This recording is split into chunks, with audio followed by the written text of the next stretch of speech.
I think what's going to end up happening with this team, no matter what they do, whether they sign somebody or they don't sign somebody, this is going to come down to Kelsey's going to have 12 targets a game for the first month. Like that. And, it's like, yeah. I feel like without Rice, they are going to look offensively a lot like they looked a year ago.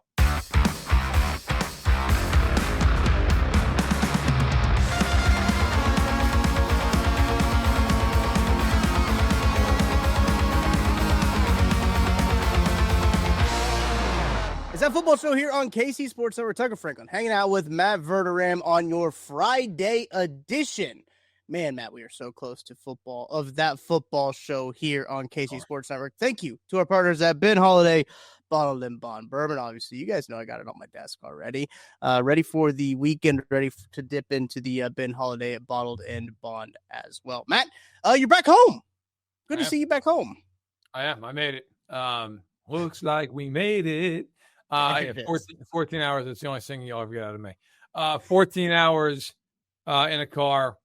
Stopped in Ohio to get gas, and it started biblically raining. I mean, like you can't see 10 feet in front of you raining. And so I'm in the 7-Eleven filling up the old big gulp of some Diet Mountain Dew. And there's like me and like 6 other people just looking out the window at our cars that we can't get to. And finally, one guy was like, well, looks like it's time to just lay down and take a nap. And I was like, we're at a 7-Eleven. I wouldn't. But right, yeah. All right, sure, man. Got back, and now I'm gonna be here for like 4 hours and going to Wisconsin for the weekend. But yeah, it's nice. Yeah, whatever. Just gonna hang out. The oldest daughter's with my parents at the beach at the ocean today, so back east still. And the younger one and my wife is hanging out, just relaxing. So yeah, living the dream. You anything going on this weekend? I don't think anything going on this weekend. I've been watching the Rambo and Terminator series. I'm on Rambo 3 right now. So what happened was great moment. Oh, dude, First Blood might be is a legitimately very good film in terms of like messaging and like the way that phenomenal movie. And then the other Rambos are like, how much shit can we blow up? And which is also really sick. And Terminator kind of gets the same way because I think I just watched Terminator 2. I think that one might be better than the first one. But I do think that I'm excited to kind of dive into these series. I'm watching them. Now this is abnormal. I watched First Blood first, and then I watched Terminator, and then I watched Rambo 2, and then I watched Terminator 2, and now I'm on Rambo 3. So I'm like oscillating, I guess you could say, between the two series. I've just got to about midway through Rambo 3 before we started this podcast, but very excited to get to those. Also, both of those franchises released a movie in 2019, and that took me back. I was like, what are they doing? What is Stallone and Schwarzenegger doing in 2019, releasing a movie? I completely forgot about that. In the same year, too, which is kind of insane. Nevertheless, I've been dipping into old 80s action movies, and I'm here for it. It's good. Also, by the way, I schedule these tweets out in advance. This is a little break the fourth wall here. The random Chiefs player until the season starts. Today was, if you're listening to this on Friday, it's Mike Vrabel. People forget that he played for the Chiefs, and he also caught a touchdown pass. Shout out to Chandler in my replies, says he has as many receiving touchdowns with the Chiefs as Sky Moore. Oh my God. That's that's sinking. That's not good. That's not good for Sky Moore. Good for Mike Vrabel, but not good for Sky Moore. How many did Mike Vrabel have? 2? I think so. Let me see. You know what? Let's pull it up. Let's check the stats.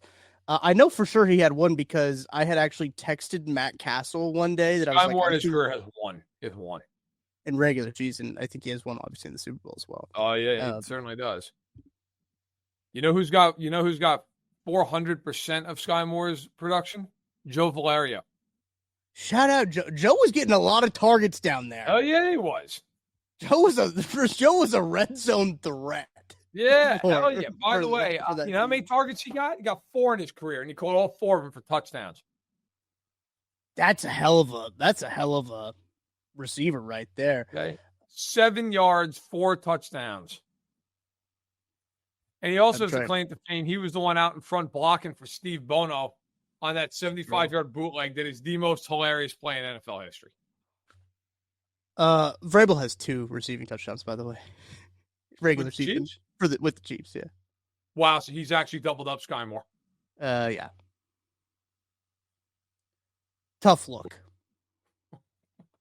Tough look for 24. That's as bad as it gets. Speaking of as bad as it gets for Chiefs wide receivers, we've got some wide receiver news to talk about. Yeah, also not great. Yeah, it's not good. There's a lot of stuff that goes into this story, right? Obviously, we knew that like something was going to happen to Rashee Rice when he got into this car wreck. What was it, 2024? Is that what it was at this point? Yes. On Easter. March of 2024. March of 2024, saw him leaving the scene. I mean, they're obviously in not a good situation. But seemingly out of the blue on Thursday, it was about mid-morning. It was about 10 o'clock, I think, Central Time at least, when this news came down. Adam Schefter tweeted out that Chiefs wide receiver Rashee Rice was sentenced to 30 days in jail on Thursday after authorities said he and another driver traveling at high speeds in sports cars caused a chain reaction crash involving multiple vehicles and causing injuries on March 30th. The Dallas County District Attorney's Office said Rice pleaded guilty to 2 third-degree felony charges of collision involving serious bodily injury and racing on a highway causing bodily injury. The judge will allow Rice, who is 25, to find the time or times to serve the jail sentence, a spokesperson for the district attorney's office said. Prosecutors said he is also required to pay the victims for their out-of-pocket medical expenses, which totaled about $115,000. In case you don't know, Rice was driving a Lamborghini Urus SUV at 119 miles an hour when he made multiple aggressive maneuvers around traffic and struck other vehicles. Prosecutors said that after the crash, Rice failed to check on the welfare of those others in the vehicle and left on foot. In a statement released by his attorney, Matt, before we get into kind of some other things and really where I want to direct people if they want more on this, Rice's statement said, last March I was involved in a high-speed accident in Dallas. There have been lots of sleepless nights thinking about the damages that my actions caused, and I will continue working within my means to make sure that everyone impacted will be made whole. I urge everyone to mind the speed limit, drive safe, and drive smart. Last and certainly not least, I am profoundly sorry for the physical damages to person and property. I fully apologize for the harm I caused to innocent drivers and their families. The Chiefs also said in a statement on Thursday they were aware of the reports regarding Rice's sentence and that, quote, with it being an ongoing legal matter, we won't have a comment at this time. Rice is obviously going to be subject to a potential suspension under the NFL's personal conduct policy, which we'll get into. If you want more of the legal stuff, Seth Kaiser is an active practicing lawyer, and he was on Only Weird Games, and he's a lot more qualified to talk about the legal side of things. Go listen to that podcast, or there's actually a short on our YouTube channel that Claude cut up. That's a little bit more of a condensed version of maybe the not necessarily the irregularity, but maybe the regularity of how these charges came about. Matt, I guess where do you want to start with this? Do you want to start with the football side of things? That's kind of where we tend to lean anyway, but thoughts on this whole situation? I mean, look, obviously it's settled now, which is good for, I think, all parties involved. By the way, Jesse Newell of the Kansas City Star tweeted out this morning, a Dallas-based attorney says the Chiefs' Rashee Rice has yet to pay back $1 million for an agreed-upon settlement and civil suit. Quote, we still don't know what his motivations are. Is he trying to get out of trouble, or if he's trying to make things right, end quote. So that's something to keep in mind as well. For those who say, well, they just settled. No, they settled April 5th. So on that, and in that monetary amount. So, again, according to Jesse. Listen, as far as Rice personally is concerned, 5 years probation for what he did, he's really fortunate. If he wasn't the rich and the famous, he'd be doing a lot more than 5 years probation. I feel fairly confident in that. 30 days in jail, he deserves to go to jail for what he did. So he can figure that out. He can serve the 30 days however he needs to do it within those 5 years. But look, I mean, to your point, to go from a football perspective on this, I mean, I will be Probably the right word here. I will be absolutely floored if he gets less than a 2-game suspension. I would be very, very surprised if he's suspended for more than 8 games. I think the sweet spot here is 4 to 6. Yeah. That's what I think it is. I think he's right in that, like, could it be 4? Yeah. Could it be 6? Yeah. Could it be 2 or 8? Yeah, but I'd be surprised if it was 2 or 8.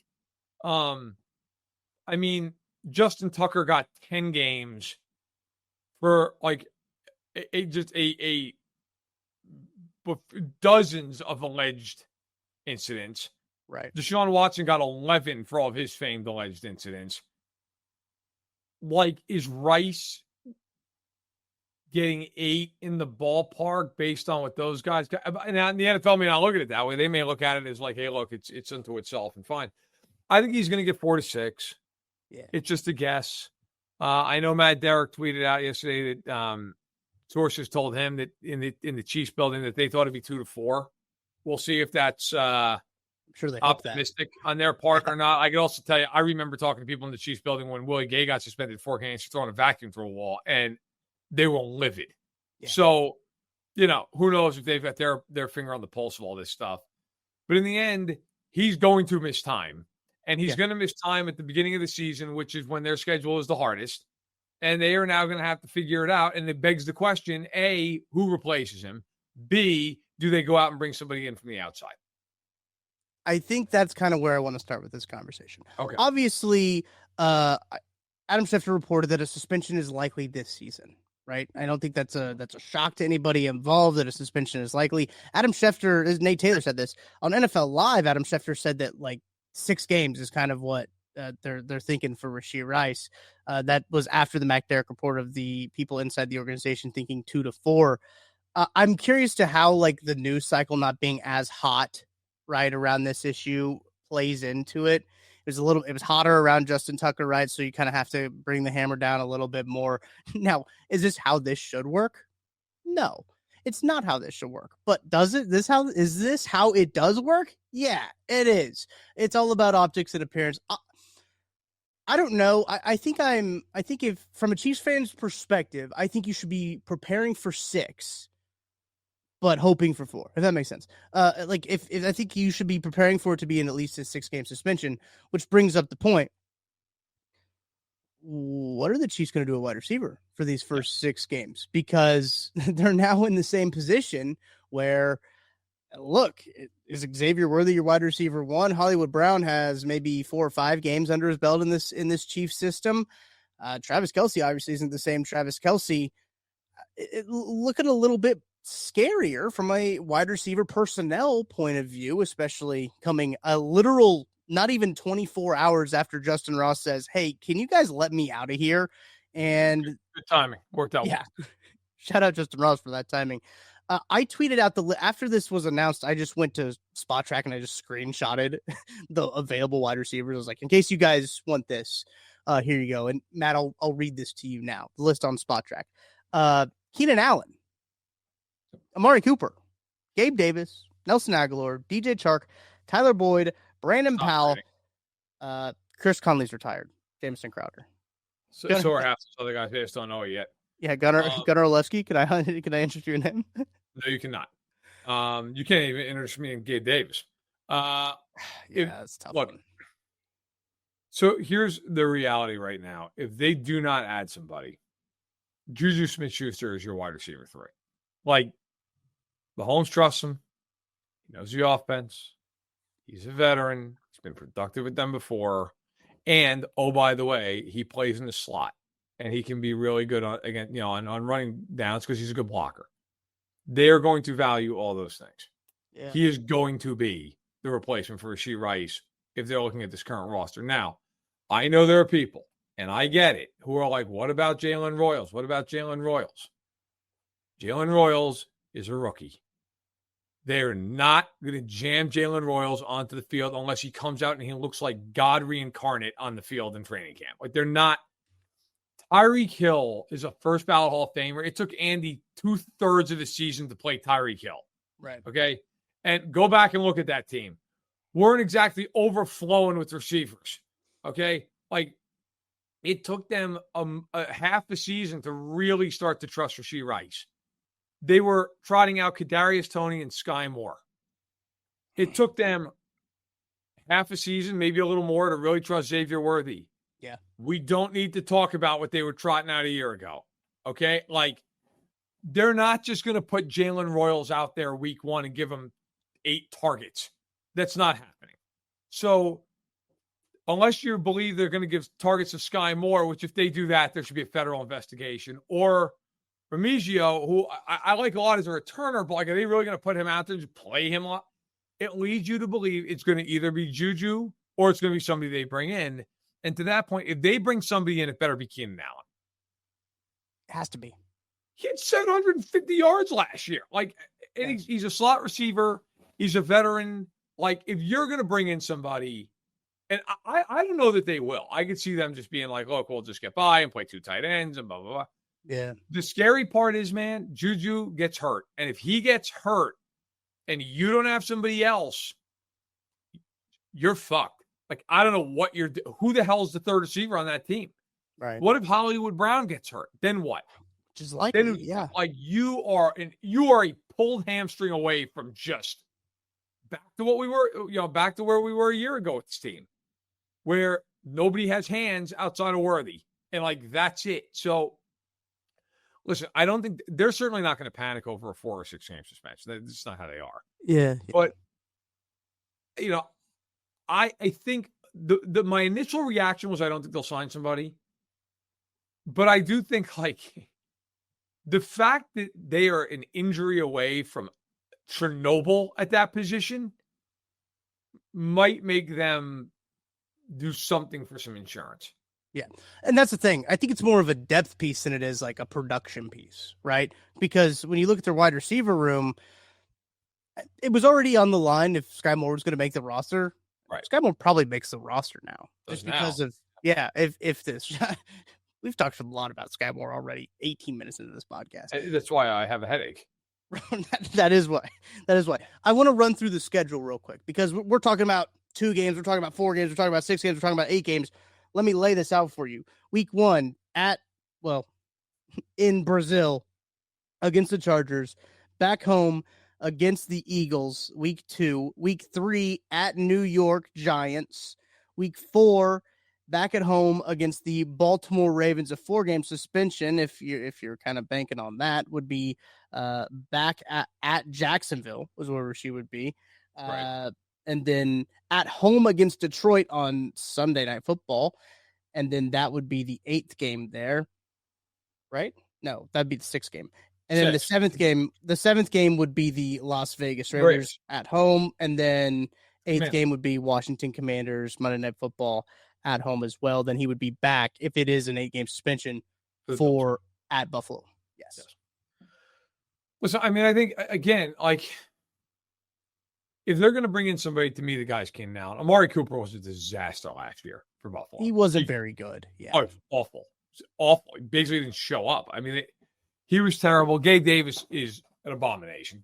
I don't want Gabe Davis. I'll say that I know that we've had this conversation about Gabe Davis before. I'm indifferent to Gabe Davis. I do think he's not very good, but like, he is the youngest one of this bunch. I mean, that's fine. He still is not good. Like, he's 26 years old, but like, to me, that's almost kind of the point. Like, he's 26 and can't get signed. Yeah. Like, he's not good. That's why he's not signed. Last year, for the record, by the way, he played in 10 games last year and had 239 yards. It's the Jags. I understand. Amari Cooper last year for the Bills played 8 games at 297 yards. And then Keenan Allen, he played for Chicago last year. He played 15 games, 70 catches, 744 yards, 7 touchdowns. Yeah. Like, I mean, he's made the Pro Bowl 6 of the last 8 years. I mean, listen, I'm not saying they've got to go out and do it. If they don't do it, I'd criticize them. Like, I understand. Yeah, but for sure. I'd also sit there and point out, like, that guy's like a legitimately helpful player. Even after Rice comes back. You tell me what, just can't use him? Just can't figure that out? Like, you can still use him. So, look, I think that if you're going to bring somebody in, that's who you bring. Now, the question becomes, if they wanted to bring him in, what does he want? I can't imagine it's a ton. He's to the point here where what options do you have? But it's going to be a one-year deal for anybody. And it's probably going to be, a couple million with incentives. Like, I would imagine it's going to be incentive laden with anybody. They did just sign Trey Smith and create more cap space. They did. They had about $20 million in space. So that does work out in their favor. Now, I think a lot of the speculation about creating that cap space was to try to lock down either McDuffie or Karlaftis early to beat their tier of their market equivalents at their position, if that makes sense. I think that they've missed the boat with McDuffie and market equivalent. I think that they can get ahead of market equivalent with George Karlaftis, if that makes sense. In terms of like the report from Ricky, I don't know if you saw that, about like the Chiefs wanting to work with like George Karlaftis to get it done. I do think that like that tier of edge rusher, they probably want to get ahead of that is what the thought process is there. Now, do I think George Karlaftis should sign a deal before Trip McDuffie? No, I don't think that.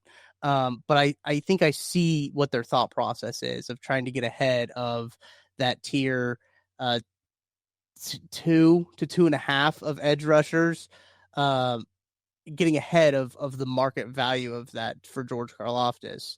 Are they still going to pay him a lot more money than I'd probably want to give George Karlaftis? Yeah, but nevertheless, they created that cap room for that. Now they might have to use it for something else. And that's why I guess you create cap space because of stuff like this that happens. But yeah, I'm with you. I think Keenan Allen is the only one that production-wise would make sense. But here's the other thing with Keenan Allen. Chiefs don't use that type of receiver a whole lot in their offense. So it's like, bring him in, all right, is he going to run cardio? Which they do need a guy to run cardio. Justin Watson did it a lot last year. They don't have Justin Watson anymore. So, I mean, someone's got to run cardio. Does Keenan Allen want to do it? Well, we'll find out, I guess. Yeah. Look, you know what? It's the real byproduct of all this is Travis Kelce's going to have to be a lot more involved again. Yeah. For what feels like the 800th straight year, because they just can't figure out how to keep guys on the field, whether it's injuries, suspensions. And look, I don't want to hear any woe is Chiefs stuff from any of the fans because, frankly, they knew Rashee Rice was a risk when they drafted him. Yeah. They did. Like, there was stuff out there about, like, hey, this guy, like, he was awesome teams boards. Yeah. So, they knew when they took him, like, hey, this is a little bit of a character risk. Like, let's see what happens. Well, he's a really good player, but this is also what happened. He is. I think what's going to end up happening with this team, no matter what they do, whether they sign somebody or they don't sign somebody, this is going to come down to Kelce's going to have 12 targets a game for the first month. Like that. And, it's like, I feel like without Rice, they are going to look offensively a lot like they looked a year ago, where it is just going to be check it down to Kelce, swing it out to a back, occasionally throw the ball deep to Worthy. Now, the caveat is, like, if Brown comes in and is good, then, like, okay, that would be the thing that might be the difference maker. Right. But, man, if he's not, like, they're the exact same offense again, where it's just, I don't know, hopefully we can manufacture our way with the most efficient offense of all time to 24 points. And, like, hopefully the defense is on its game today, because without Rice, that whole offense completely changes. Everything changes. The way they're going to be defended without him is massively different than the way it would be defended with him. Yeah. Well, maybe they can run the ball with the workhorse running backs of. Never mind. Can I interest you in a very heavily used Kareem Hunt at 3.5 yards per carry? And Isaiah Pacheco still recovering from a broken leg. Yeah. I mean, this is, look, it's I'm not trying to throw water on anybody here, but I'm just telling you, like, without Rice, it's going to be a whole lot of Kelce. It's going to be, Worthy, which is fine. That's fine. But, like, it's good. Yeah. They are going to need Hollywood Brown to be Hollywood Brown's, like, best version.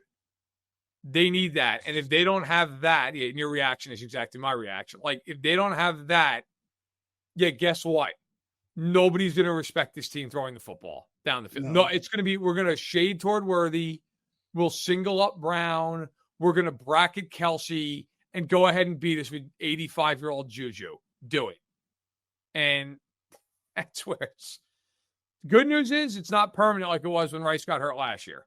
True. Bad news is first couple of games, whatever it is, it's going to be a whole lot of like, oh God, like it's 12 plays to go 50 yards. It's what it's going to look like. Unless Brown returns to like a couple of years ago, Hollywood Brown.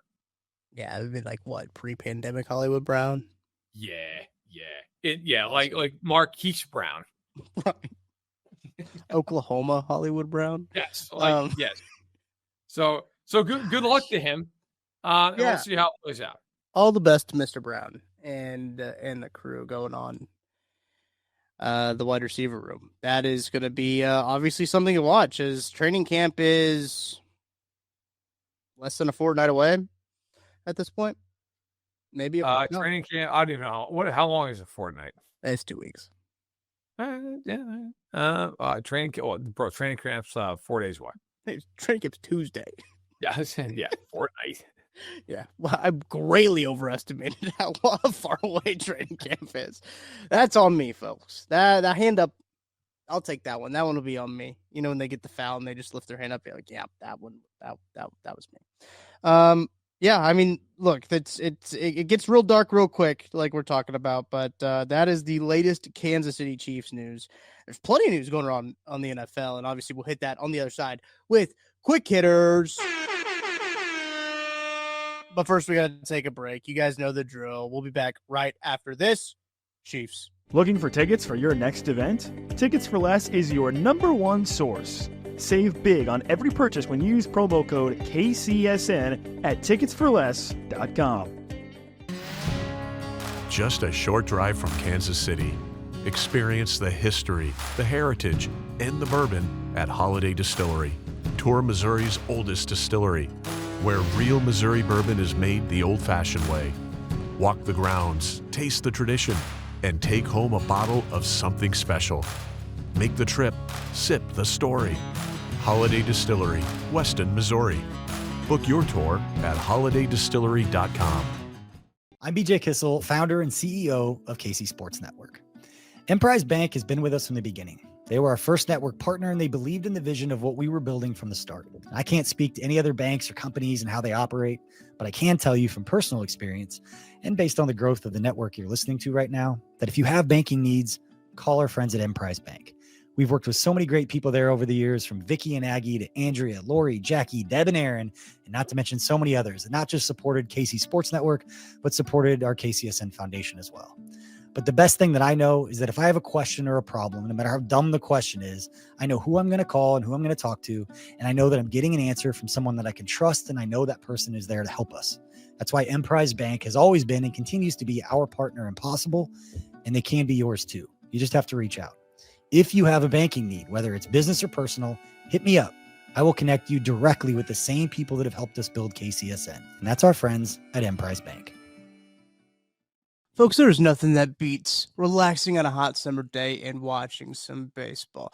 And there's no simpler way to get in on the action than by downloading the Pick 6 app from DraftKings. It's crazy simple. Just pick more or less on the stats for 2 or more of your favorite players, and boom, you're in the mix for big cash prizes. And the best part, Pick 6 is available right here in Missouri. Don't miss out on the fun. Don't settle for a smaller payout. Switch to Pick 6, and right now, new customers can get $25 in bonus picks with their first deposit of $5. Here's what you got to do. Download the DraftKings Pick 6 app now and use code KCSN. That's code KCSN for new customers to get $25 in bonus picks with their first deposit of $5. Better payouts, bigger wins, only with Pick 6 from DraftKings. The crown is yours. Gambling problem? Call 1-800-GAMBLER. Must be 18 plus. Age and eligibility restrictions vary by jurisdiction. Void where prohibited. New customers only. Minimum $5 deposit. Bonus picks expire 168 hours after issuance. For additional terms and responsible gaming resources, see pick6.draftkings.com/promos. Let's go ahead and start the quick hitters with a top 100 update. And I do love, Matt, how on the show we're like, this list doesn't fucking matter, but then we still talk about it every show. Well, I still talk about it every show. Oh, yeah, listen, it matters in the hearts of some. It actually matters to me. I'm lying to everybody. So where we left off, I believe, was... Oh, gosh. I'm not very good at math when it comes down to this. All I know is that Sam Darnold was there today, and that's thrown me for a goddamn loop. That Sam Darnold was put ahead of Creed Humphrey and Trent McDuffie. Borderline blasphemous. It's that list is so bad it should be studied and then put in a museum. I feel like here's the thing. I feel like it's worse than in years past. Like I know that this list is always bad, but I feel like this year specifically is awful. Yeah, I mean, maybe I'm a prisoner of the moment, but I don't know. That seems really no. It's really bad. It's really bad. Like I've said to you off the air, and I'm sure even I look forward to Jalen Ramsey being like 19th on this list. That'll be fun. Yeah. Just some guy who hasn't been good now for like 2 years. So we're gonna have to be force fed that he's still good because like he's got a lot of buddies in the league. And I'm not picking on Jalen Ramsey. Jalen Ramsey's just a stand-in for like 10 other guys. It's also gonna be true about. Right. Maybe Bobby Wagner. If Bobby Wagner, he was 74. I figured out where we stopped. We left off at T Higgins. T Higgins at 77. 76 was Vita Vea. This is his appearance on the list. Yes, I'm sure the Chiefs would trade Trent McDuffie for Vita Vea straight up. Straight up. Yeah, of course. Yeah. Patrick Queen down 11 spots to 75. Just Patrick Queen is fine. He's Nick Bolton in Pittsburgh. But okay, go ahead. Yeah, that's he's the exact same player. That's fine. Go ahead. Phenomenal comp. Down 15 spots from last year. Bobby Wagner at 74. How old is Bobby Wagner? Also 74. I think so. Yeah. Bobby Wagner. Listen, I don't want this to get twisted. Phenomenal linebacker. Yeah, he's very good, but he's 35 years old. Yeah. Let's chill on Bobby Wagner. Number 73, Christian McCaffrey. He played 4 games last year. He did. I'll let it slide because he's actually a great player. But yes, he did play 4 games. Down 70 spots from last year. That means he was 3 last year. That's fair. He had like 2,100 yards from scrimmage. Good point. 72, making his I'm going to assume his first appearance on this list. Sam Darnold making his first appearance on the top 100, and he's better than Trent McDuffie and Creed Humphrey.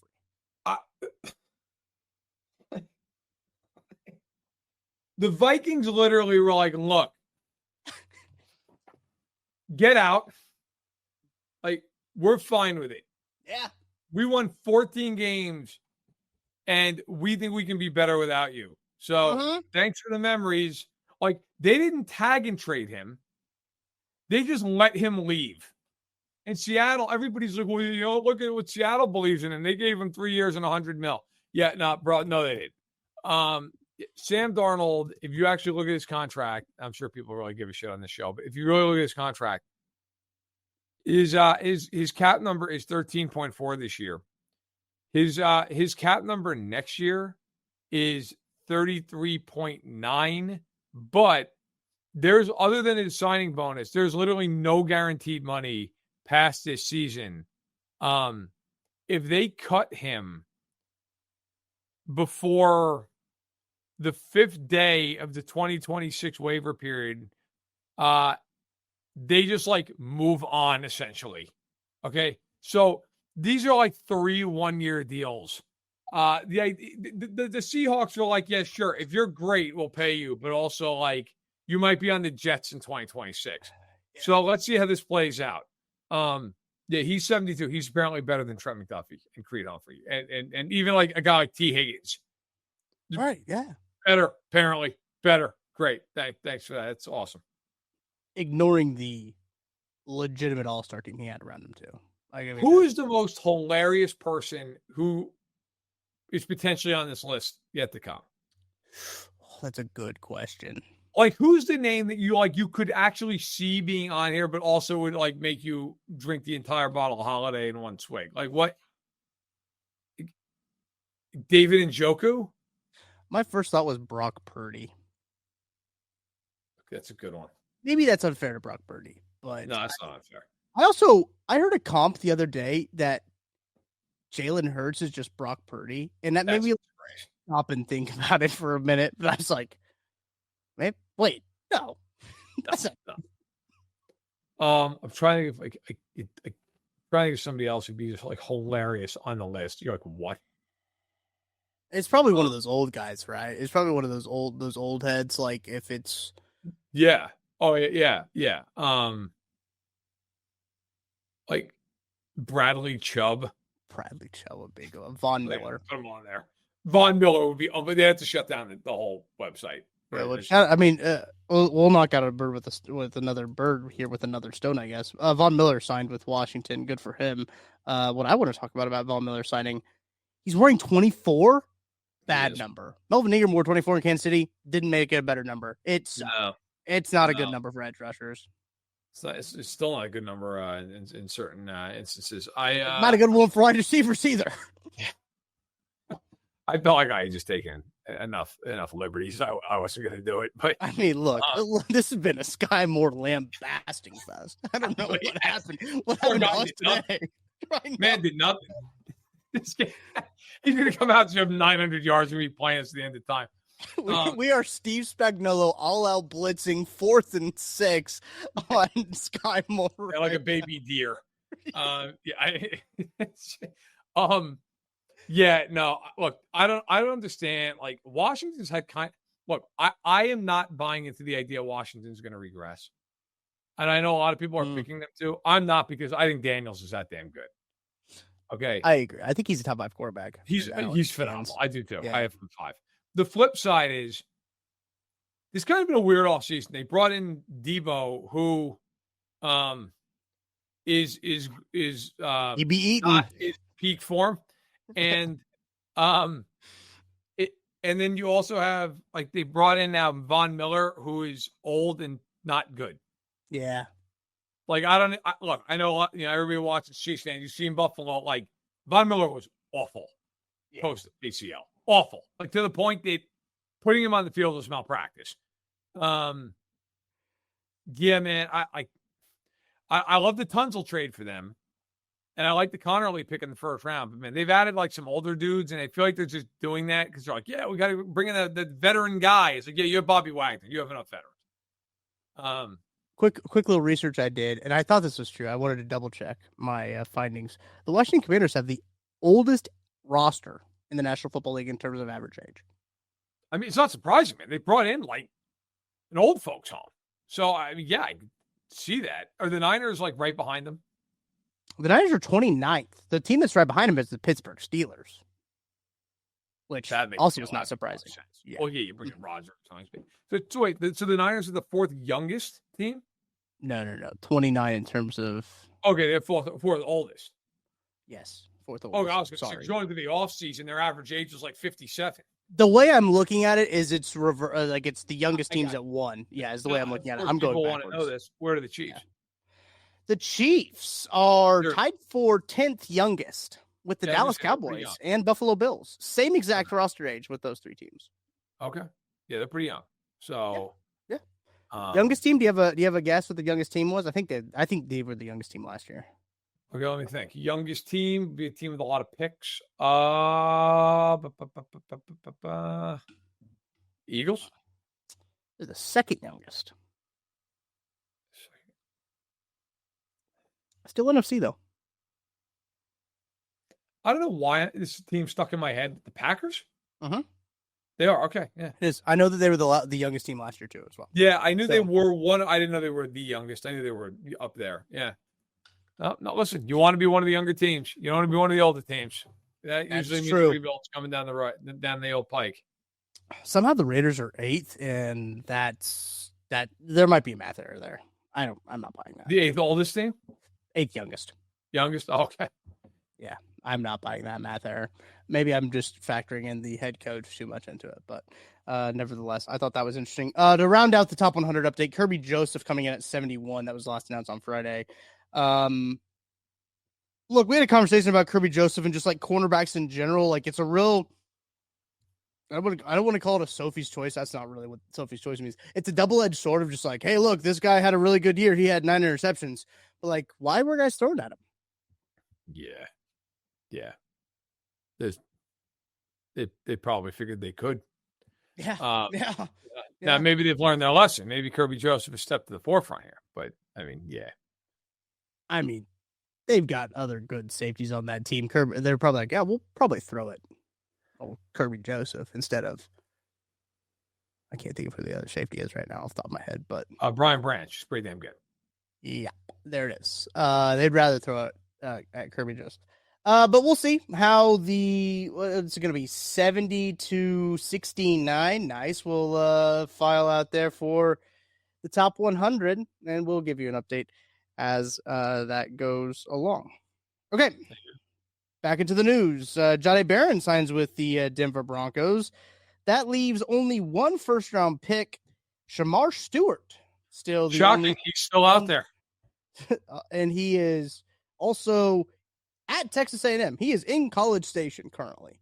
As the Bengals get ready to report for training camp, probably pretty shortly, because every other team is preparing to get to training camp. But only one unsigned first-round pick being Shamar Stewart, and there's a lot of dominoes now falling with second-round picks to sign. Omar Norwood is not signed yet.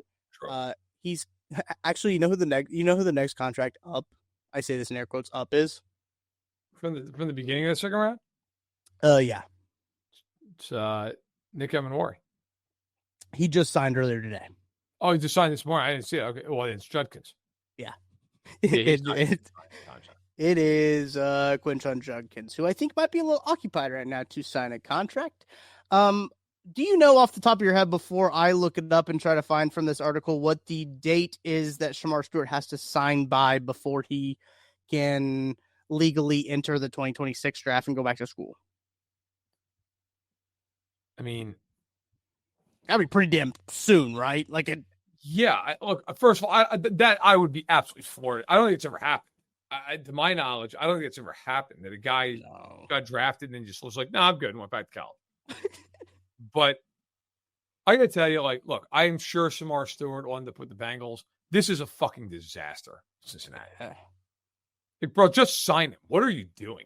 I mean, this has gotten to a point of, I'm not saying it's a disaster in terms of his development. I mean, look, if he signs tomorrow, he's got a full camp ahead of him. But in terms of just how you look as an organization, this is ridiculous.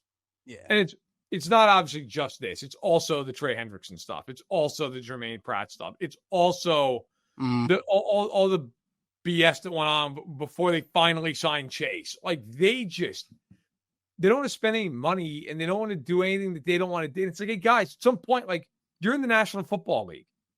You know, look, I understand every Chiefs fan in the world is praying for the Bengals' downfall and strolled to death, and it's fine.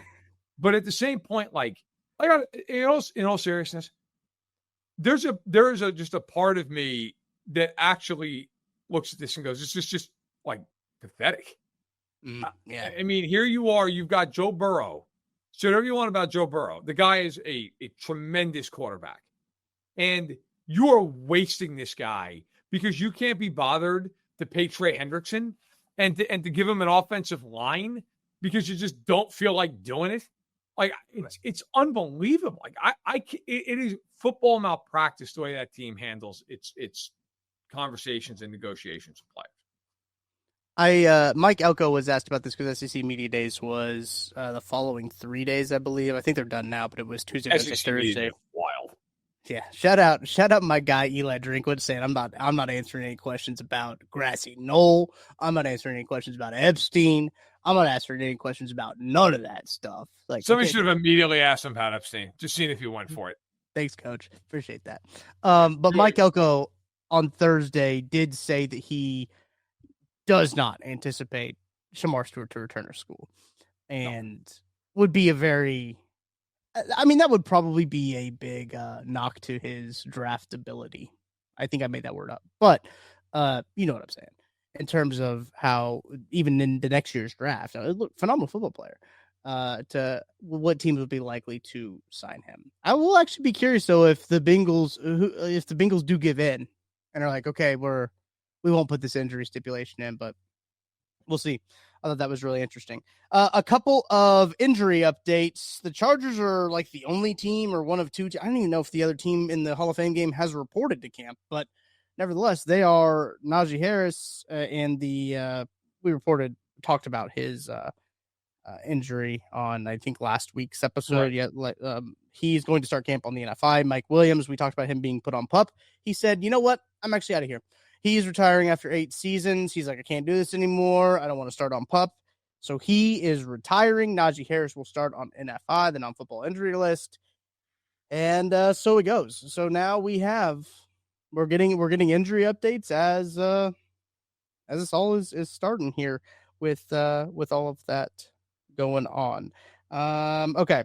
The Lions, speaking of injury updates, the Lions have themselves, I don't know if you've seen this, an insane amount of injuries that they did for PUP list prior to going on to training camp.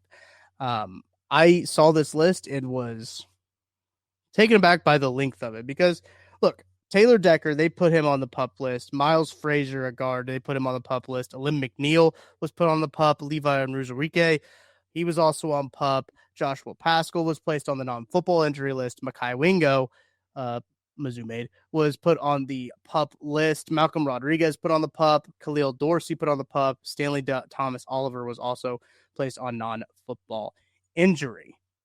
That's a lot of injuries. It's not a few. Yeah. Listen, I mean, so by the way, anyone who's unaware, because I get this question every year, and I totally understand the question because it's confusing. Yep. People will say to me, "Oh, so and so's on PUP. They're out 4 weeks." It's not the way it works. So here's the way PUP works. Okay, a little quick diversion from our typical just like jovial nonsense. Listen. So if you are placed on the PUP list before training camp begins, you can be taken off the PUP list at any time. Yep. Okay. You can come off a day into camp, and that's fine. Here's the flip side of that, though. If you go off that PUP list and then you have to go back on it, you're out for the year. Yep. So that's where, that's why they're not going to rush some guy off and, oh, actually, we got to back him off now. And also, too, if you're on the PUP list, you don't count against that 90-man roster. Mm-hmm. Obviously, if you come off PUP, you do. And so they don't want to have to then, make the decision, well, do we sit this guy out for 2 weeks because he re-injured himself or what do we, obviously, listen, if it's a star player, they're not just going to put him out for the season. Yeah. Okay. But yeah, you go from there. So that's, if the Chiefs have guys on PUP lists to start training camp, don't think they're automatically out for 4 weeks. They're not. That's not right the way it works. It's just they're on the PUP list to start camps. You can go in with 90 active, healthy players. Mm-hmm. I think it's a great point. Good reminder for everyone as we will be getting probably pretty close to where teams are. And the Chiefs are going to be announcing like the injuries that they have, and they're going to be starting with people on lists. Hopefully they don't start with very many people on the PUP or non-football injury list. That's what you're rooting for there. Last update: Christian Wilkins was put on PUP before we started recording this podcast. Want to put that out there as well. Let's go to the Pittsburgh Steelers. Head on out to Pittsburgh as they give TJ Watt the most amount of money that an NFL player who is not a quarterback has ever made. 3-year, $123 million extension, signed an absolute mega deal. I believe this was on Thursday. And Matt, this kind of continues our conversation about the Pittsburgh Steelers where we don't know what the fuck they're doing. I don't understand what the end game is here.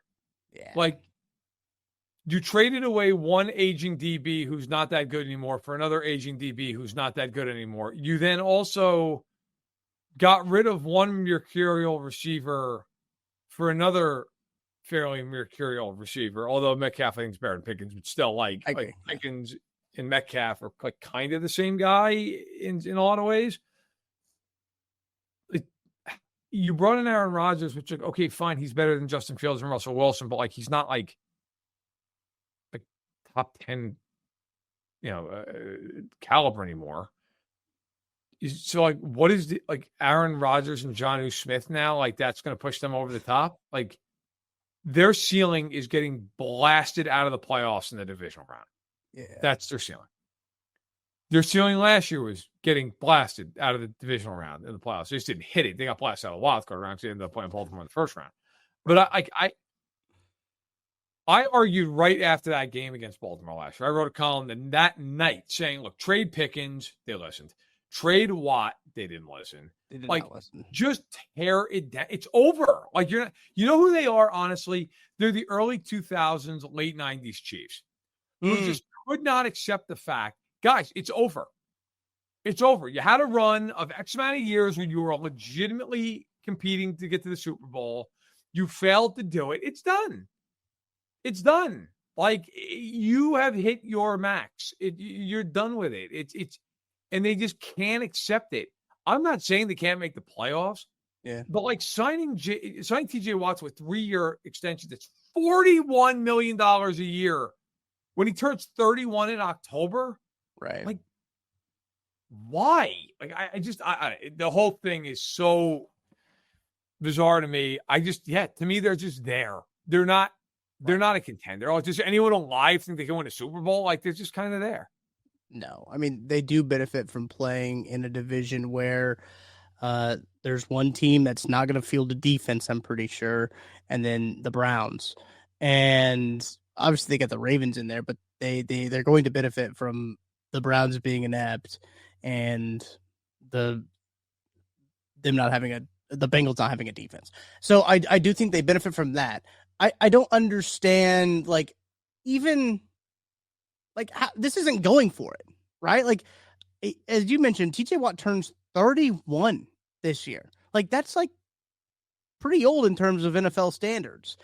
And you're going to give him the most money that anyone ever has made in the NFL that's not a quarterback. Correct. It's definitely a choice. It's certainly a choice. And like, that's what their offseason's been. Their offseason has been certainly choices. Like, they have just continually, as we to reference like the age again, like they're the second oldest team in the NFL, and I think they're 600 days maybe like older or younger than the Commanders, so it's like kind of close.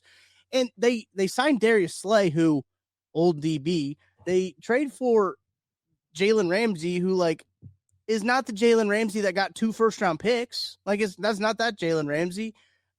I don't know. Like, I think they have a pretty decent defense, but like their offense does not inspire any sort of vigor or resolve. Like, I mean, I know it's just gross. Like, I think they're just gross football team constructed grossly, I should say. Okay.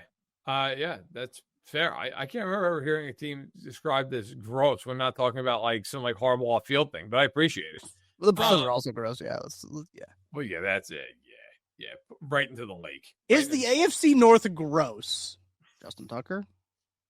Tell you what, it's not ungross. Yeah, I mean, I don't know. The offense, it's like, hey, you know what? If we double DK Metcalf, then what? Yeah, right. It's over. Is Aaron Rodgers going to get it there? Is Aaron Rodgers good? No. I mean, they're not. That's the other thing. They're not. They're the kind of team, they're going to bumble their way to like 9 wins. Maybe 10 because of Tomlin and the defense.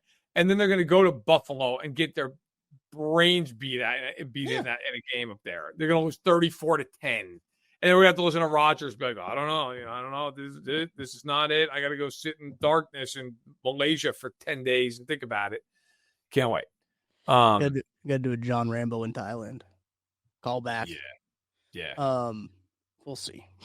I mean, I will be actively preying on the Steelers' downfall, actually. Nevertheless, some other news that happened on Thursday. Jordan Addison also resolved his DUI. I don't know if the NFL was like, hey, guys, get this all sorted out by July the 17th, but that also he pleads no contest and agrees to a lesser charge as well in his DUI. That happened, was that last offseason or the offseason that Rashee Rice did?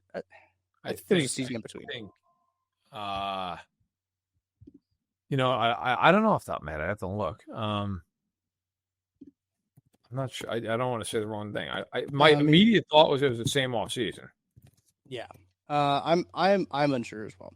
Yeah, you know what? I'll look it up right now. It's because 2024 DUI. Yep. Okay. Yep. So it was the same off season. That's kind of crazy.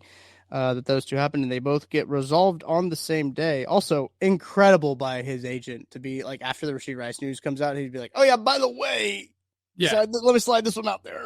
Just get the tweet. They saw the Rashee Rice news and said, "Oh, thank God."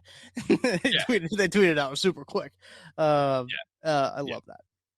Love good PR. Also good PR. The Seahawks and Bucks will be wearing their throwback uniforms on week 5 against each other.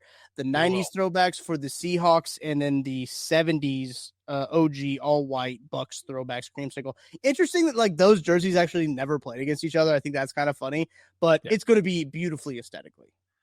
I can't wait. Both teams should go to those uniforms permanently. So I'm all for it, man. I think it's that's going to be a wonderful game to watch. Oh, yes, I can't wait for it already. It's gonna be a good one. I love the creamsicle already.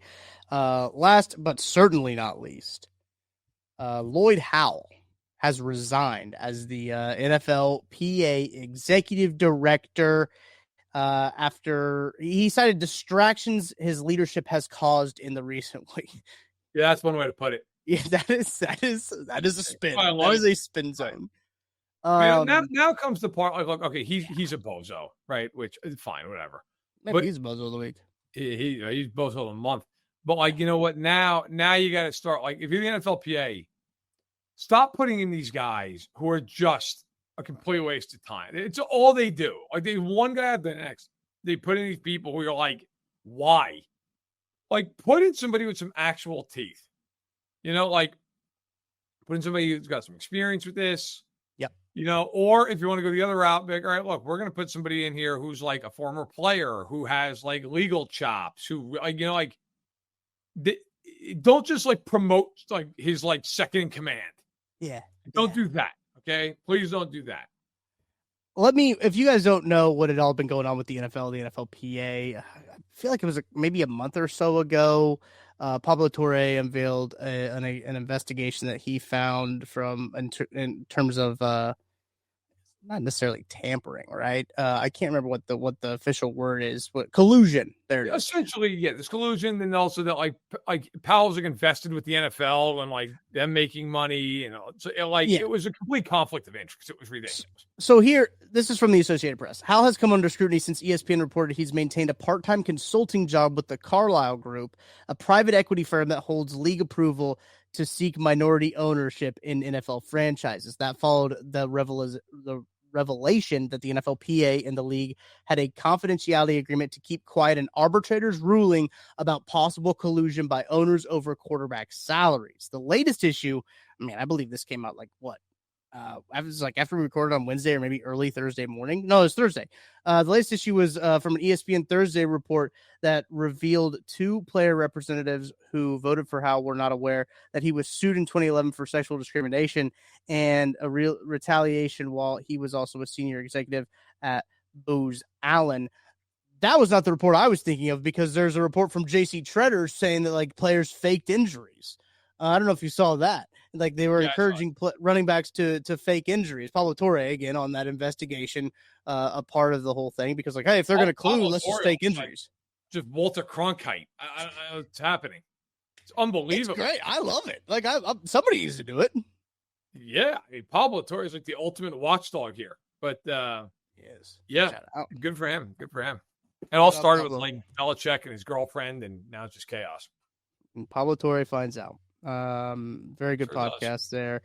It's not a misnomer. He properly names his podcast. So, very good. I think that is all the quick hitters for this Friday edition. Kind of a busy week in the league. I feel like we had a lot of quick hitters the last 2 days, leading up into players reporting for training camp. And now, to wrap up the show, we got our Beef and Bozo of the week. Matt, what do you want to start with first? Beef or Bozo? Beef. All right. Let's start with our gotta get the sound effect. Beef of the week. All right. This one is from Kevin in Omaha. Kevin in Omaha, I want to thank you for your submission. And I want to thank you for your dedication as well, because this is something that you have been relentlessly in pursuit of, and we will give you your answer here, Kevin. So we appreciate you submitting on Beef of the Week. He says he's got a beef with us. He's got a beef of the week with us. Yeah, I mean, makes sense. Please reconcile. Why were you campaigning for the Chiefs to sign 31-year-old Ronnie Stanley, who has had multiple injuries, but were so against the Chiefs drafting Josh Simmons? Isn't the risk worth it either way? Couldn't you argue the risk is even less from a contract standpoint with Simmons? Thanks. I'll let you take this from. Okay.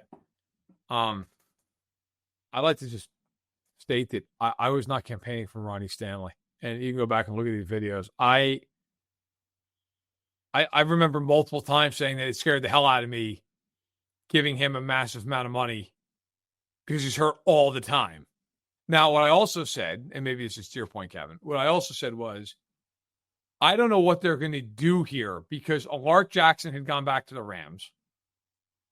And the other options were like Cam Robinson, who, by the way, in full disclosure, was the guy that I was like, listen, I would do a short-term deal like if I could with him, because even though he's not as good as Ronnie Stanley, nor did I ever think he was or would argue that, I was like, I'd rather give him like a short-term, less money deal than pay Dan Moore, which I still feel that way. Dan Moore out $480, which is insane. Or Dan, though, to be fair, huge bag. Yeah. Or pay Ronnie Stanley, which just because the injuries concerned me.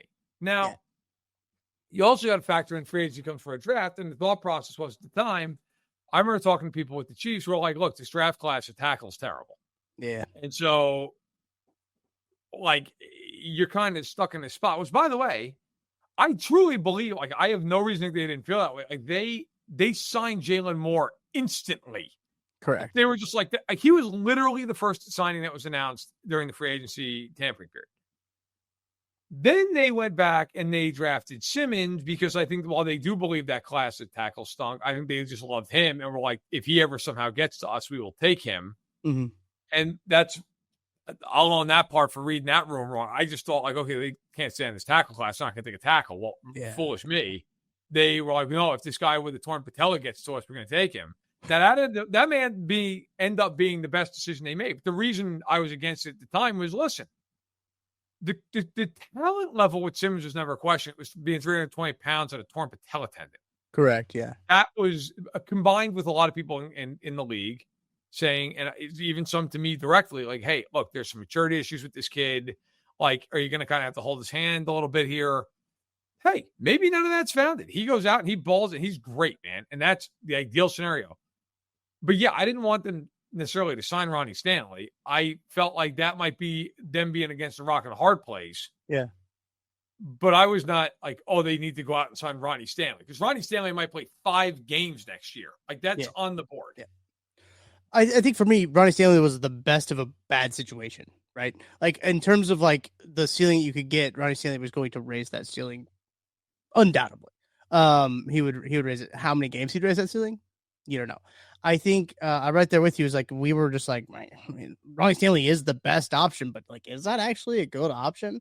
Is kind of how we were thought about it in that regard. And the Chiefs were in a spot where, did they want to try to keep addressing left tackle by doing it through free agency, and these top guys that you would want to try to pay for a left tackle were just not coming up to free agency? Like, that was the problem. The thing with Josh Simmons is I do think there was like a lack of information. And you know what, guys, it's okay to change your opinion when more information comes out. I know that might be shocking to people to hear, but you are allowed to change your opinion after you receive more information. That is okay. And the information that we did have was very different from then when he was on the team and when they actually had him in the building and they could see him move and stuff like that. So I think that the hesitancy for me with Joshua Simmons was the knee issue. Is he going to be able to rehab? Is he even going to be able to be on a field, be on playing football by August? And I think that was a very legitimate concern with him. Yeah, no, sorry. I mean, it was largely reported that he might not be able to like get on a field in team drills until like the end of the summer. Yeah. So listen, I mean, I grew up a Chiefs fan since 1993. If Josh Simmons turns out to be great. Like, no place for me, awesome. Yeah. But yeah, I mean, the concern with Simmons for me was always very simple. It was never about his tape. His tape's fantastic. It was about, that's a serious injury. That is a major, major injury. And, you know, kudos to him for being ready to go day one of camp. And I thought we made that pretty clear in our takes with Joshua Simmons, but we did. We tried our best. But Kevin, I really do appreciate your resiliency and your determination to get that answered and to have us reconcile that for you. Hopefully that's good enough for you, because that's all we got.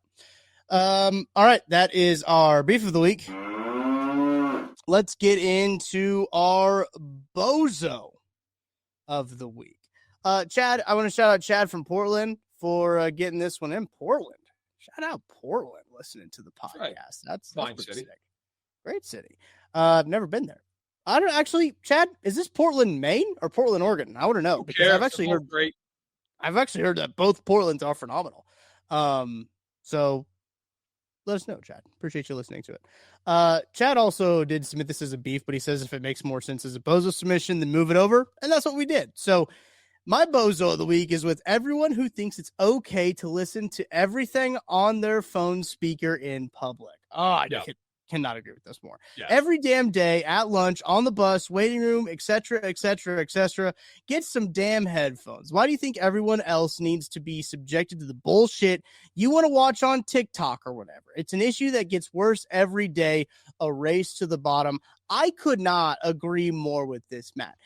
There's nothing that I hate more than a public FaceTime too. Like, why are you FaceTiming in public on the speaker? Why are you talking to somebody on the phone when everyone else can hear it?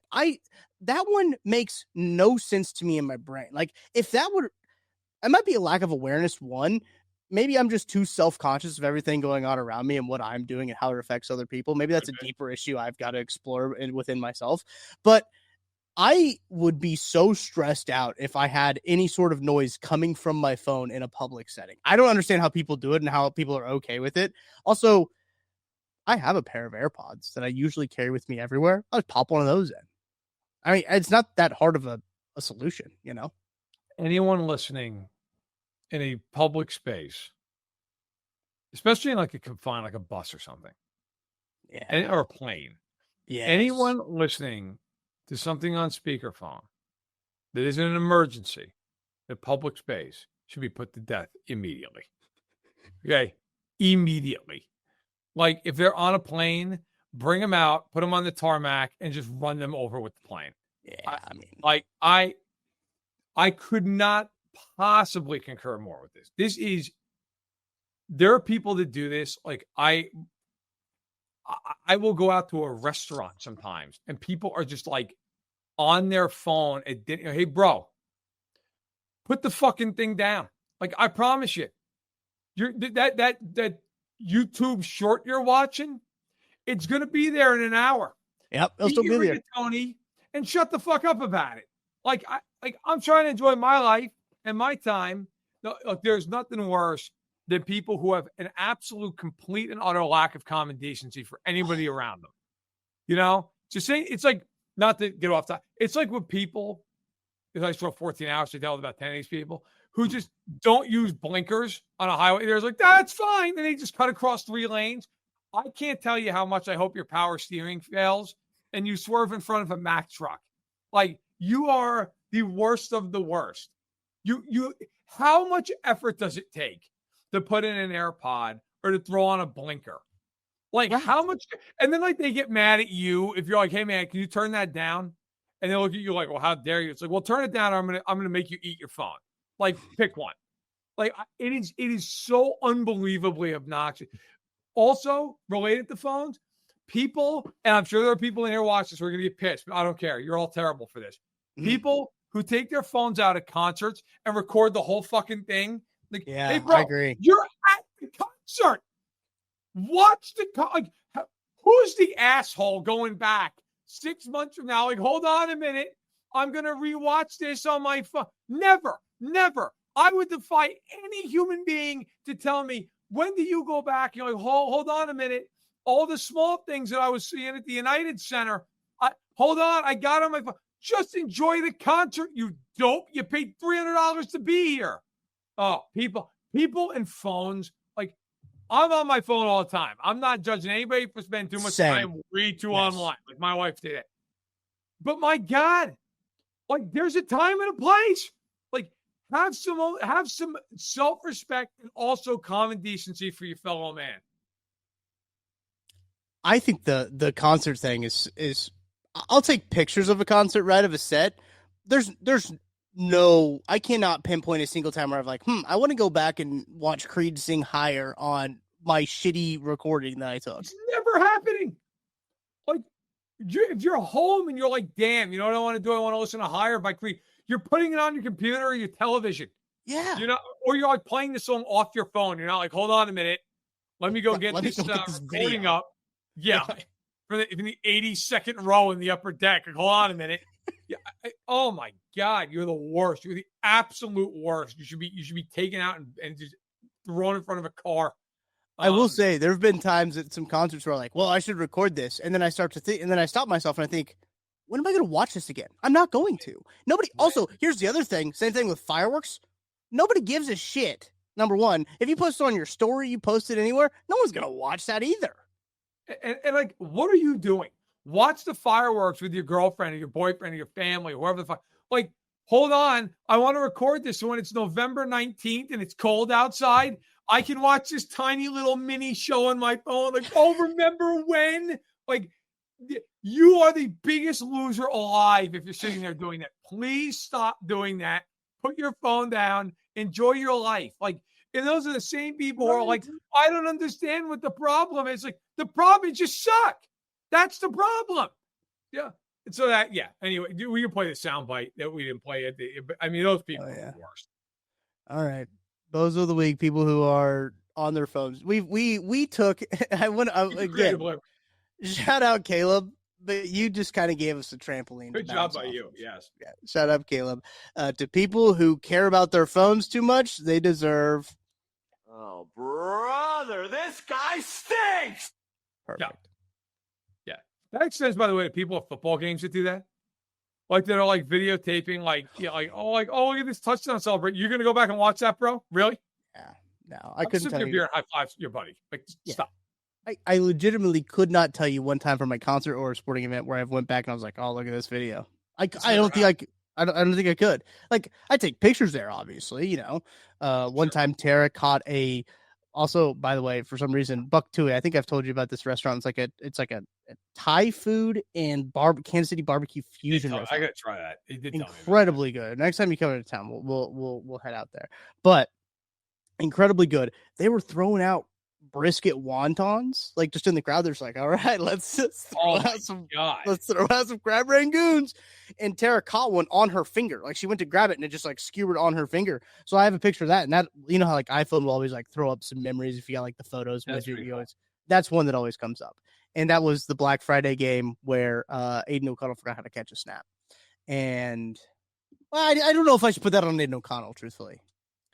That's I'll just put on the Raiders in general. They forgot to play football briefly. Well, they've forgotten for 25 years, but they really forgot like the fundamentals of football and it cost. Man, they should have won that game. The Chiefs were also up like 16-3, and that game had no business being close. And then all of a sudden, boom, out of nowhere, it like got super close, and you're just like, oh, wait a second. And they were driving to win the game, and you're just like, God damn it. Yeah, the Chiefs were just like, you know, it'd be great if Jamari Conner goes on Brock Bowers. We'll see what happens. God, that was an awful choice. Yeah, that game, that's one of those games where you walked away and like they won, but it felt like they lost. Yeah, I remember actually after that game, I went to Joe's barbecue with Joshua Briscoe, his lovely wife Renee, and Seth Kaiser, his son, were also with us as well because they were at that game. And Justin Reed was actually in the middle of this Joe's restaurant after the game. Yeah, just wearing the whitest coat you've ever seen in your life. Man, at a barbecue joint, that's a right. It's like, hey, Justin, tough one out there, huh? Yeah. So, well, our offense just can't do anything, but yeah. I think he got that was also Wanya Morse's last game that he started. Yes, right? It was. That was it's the same effing move. You know it's bad when the quarterback in real time knows it's the real move. Or same, like, he didn't even need the footage of it. Like, he didn't have to go back and watch all 22. He's like, Wanye, I can see it, and it's my blind side. It's the same thing. He's like, yeah, it is, isn't it? Yeah, it is. He's like, yeah, I can't figure it out. I don't know what happened. Yeah. Oh man, what a year! What a year that was. I also got, oh gosh, I'm trying to think. I got a message from Chandler to start the show. Chandler, he had a phenomenal reply about Mike Vrabel. He sent me a message that we need to do a deep dive on I believe it was 2009 Chiefs, I want to say. Oh my god. And what they ended up doing. Let me see if I can go back and find it. But maybe that. Here's the thing: is that like that we're so close to football, we probably can't be doing 2009 deep dives. But you know how bad I want to do a 2009 deep dive into that team. If we're gonna do that, we need hazard pay from Kissel. We need a lot of Ben Holiday bottled in bond bourbon, and you guys got to pay for it. I'm sorry, you guys got to pay for that one. That team, whoa. Yeah, I'm pretty sure it was 2009. I can't find it anymore, but suck. Holy crap, they were really bad. Yes. All right, I think that's gonna do it for this week of football shows. Here, we'll be getting the schedule, as I mentioned on the last show, ironed out here pretty shortly, with the training camp starting on Tuesday. This is the first practice. They report on Monday. So yes, correct. We will get that all ironed out for you, and we will let you guys know. Stay tuned on social. You whooped me in power rankings. I made some regrettable errors in my power rankings as I was going through them. If I did have to do it again, I've already done my ranking in my head. If I had to do it again, I would go Sun Bowl at 5. Number 4, I would put the Kibby Dome. Or nope, psych. Scratched again. I've already messed it up. 5, I'd put the LA Coliseum. 4, I would put the Sun Bowl. 3, I would put the Kibby Dome. 2, I would put Arrowhead. 1, I would put the Rose Bowl. If I had to do it again, I still think your list beats mine because you had Lambeau Field on there. What is the Kibby Dome? Yo, Kibby Dome? It's the home of the Idaho Vandals. What the fuck that is? Oh, you don't know the Idaho Vandals? FCS Powerhouse Idaho? That's not even a team. That's fair. They are, I believe, University of Idaho, Moscow, Idaho. Okay. Moscow, Idaho, famous for the murders of those college kids that happened. Not good. Recently. Not good. Yeah, Idaho's not high on my list to get out there. I want to go to Idaho because I want to go to Boise, I think. I want to go to Boise. Let me know how that goes for you. I will. All right, BJ's calling me, so I got to go. I will talk to you guys later. We will talk to you next week on more of That Football Show from Verderame and Tucker Franklin. Thank you to Ben Holiday, Bottled and Bond Bourbon. I'll talk to you next week.